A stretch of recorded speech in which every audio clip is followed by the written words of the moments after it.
I haven't talked about battles in Pokemon Scarlet and Violet, even though we got some gameplay, so let's go and check it out. And there we go, that is what battles are going to look like for the first Generation 9 Pokemon game. And I didn't really talk about it in my reaction because my face cam was in the way. Now my mascot's in the way, so let's look at this and take it all in. And overall, I'm not super impressed by the layout. Like, it seems standard, like we have all the information we need right here. Maybe it won't end up mattering as I get immersed in the Pokemon battles. But yeah, when I saw it, I was just kind of like, okay, we got a Pokemon battle. It is interesting to see this, and I guess this kind of implies that there's going to be like horde battles or multi-Pokemon battles similar to Pokemon Legends if we have just each Pokemon with the level and the stats above them. So that's a thing, but then it gets different between wild Pokemon battles and trainer battles, and I wanted to compare it to other Pokemon games as well, because Pokemon Sword and Shield was so good, so clean, that I didn't really have any problems with any of the layout at any point. So like even we go into the move selection, there we go, Pokemon info, all the details we need, all the timer stuff just kind of put on the side, your time, my Pokemon stats, the opponent, like it just worked. It felt like the totality of Pokemon battles and really making the layout feel competitive in a strange way, like it was serious. And this goes into a separate discussion about the Battle Stadium, because yeah, the Battle Stadium battles, that was the pinnacle of Pokemon battling. I also hope for like a good rank system and rewards and stuff, just kind of like keeping up with the gameplay quality of life improvements. So we're not going to find all of that in a wild Pokemon battle or even an overworld trainer battle. So could get a little different, but overall I was like, wow, Pokemon Sword and Shield just hit everything right. Even like Dynamax, like it kind of starts getting like taking up a lot of space, but it didn't feel in the way. It's like I can Dynamax, I have all my moves, everything changes, it's dynamic, good layout. Now Pokemon Let's Go, wasn't as big of a fan of Pokemon Let's Go because of the circles, and I think there was the thing, wasn't there like a leak or some like weird early gameplay thing where like they showed the circles and went, nah, this has to be fake, it just looks too weird. So it ended up not bothering me, and maybe that's going to happen with Pokemon Scarlet and Violet. Also, I need to, I guess, make some kind of statement because there's way too many idiots on the internet. But just because I don't like something like a Pokemon design or a layout design doesn't mean I'm against Pokemon Scarlet and Violet. I've only said that this is going to be the best Pokemon game because how the overworld is represented. But as we've proven over many years, my haters are so stupid, they're borderline non-functioning. They can't even answer a simple question like, why does Wolfie lie about his hacked Pokemon if you claim that there's no problem with cheating?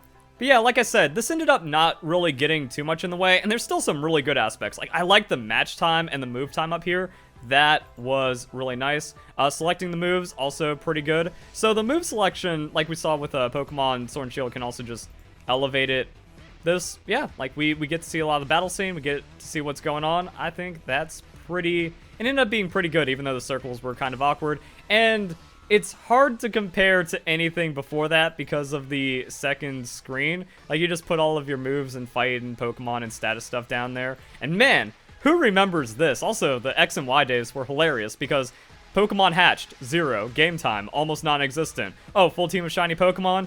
Well, that's a hacker, and that ended up exposing a lot of people, and then the Game Freak got rid of it. So yeah, the pop-ups, kind of weird. I don't know, like, now that I'm thinking about this in retrospect, even though it gave you like, game information, I just always ignored it, and it mostly got in the way of the battles, but you're looking at the bottom screen anyways. Like, I'm down here making a move selection, I don't care about what's going up over here.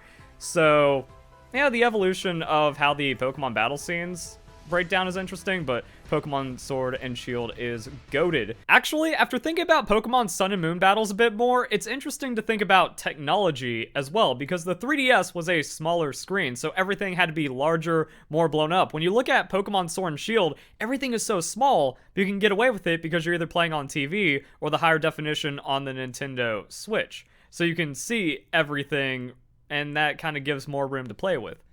Interesting thought.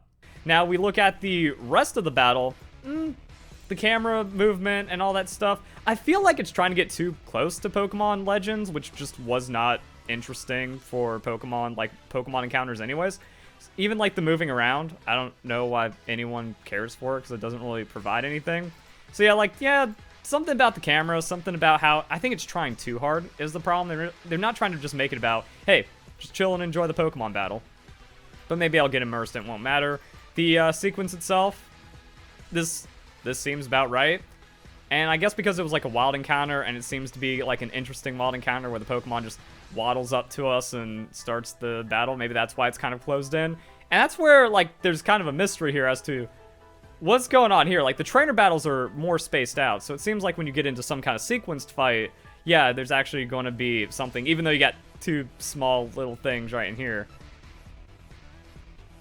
And they just kind of fight it out.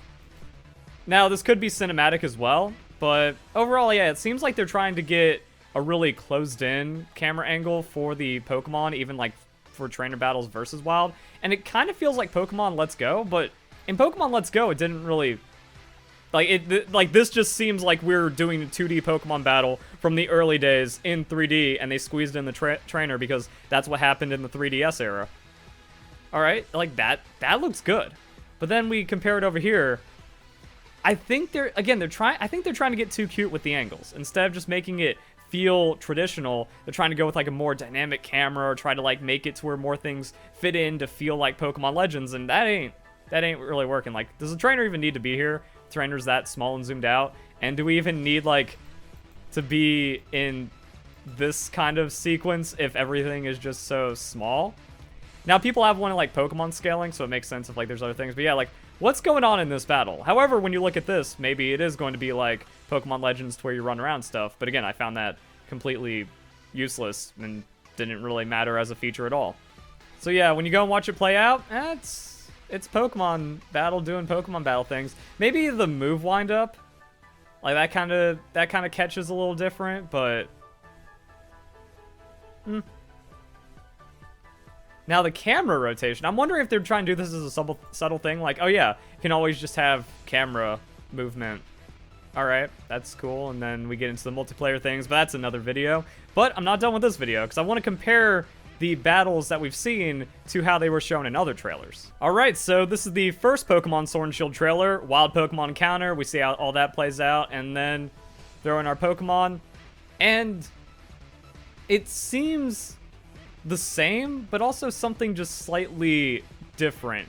And I think it comes down to the camera more being directly behind the Pokemon, maybe a bit zoomed out, maybe matching with the terrain or something. It's like, yeah, having a dynamic terrain for the battles, again, like we saw in Pokemon Legends, I guess is going to make things a little different, and it could just be like the juxtaposition between what we've been used to for the last over 2 decades and like this new idea trying to make the overworld battles, and could just be fitting for the overworld battles, like fitting the Pokemon in and having to make a system that kind of is a catch-all. So that could be a thing, but yeah, there's something different. Maybe it's going to get some getting used to, or maybe, like I said, once you get into the immersion, it doesn't really matter. I guess it just kind of shows there's no winning with the Pokemon community, because now after Pokemon Legends, everyone wants their like real-time, straight into the Pokemon battles, even though I never really liked that. I feel it takes away from the Pokemon battles more than it enhances, and it just does a lot of unnecessary stuff. And I was even looking at just some random gameplay where it's like, yeah, how is there anything wrong with this? How's there anything wrong with a background layout that kind of matches the area of the wild area you're in, or also the route itself, and the transition is fine? Like, even Pokemon Legends lied when they were like seamless Pokemon battles, but it still had a transition. So maybe Pokemon Scarlet and Violet is going to go for more seamless, but I think, again, to kind of make up and make sure everything doesn't like go all crazy, you give up something. So what do you guys think? Is it different? Is it noticeable? Is it good? Is it bad? Am I crazy?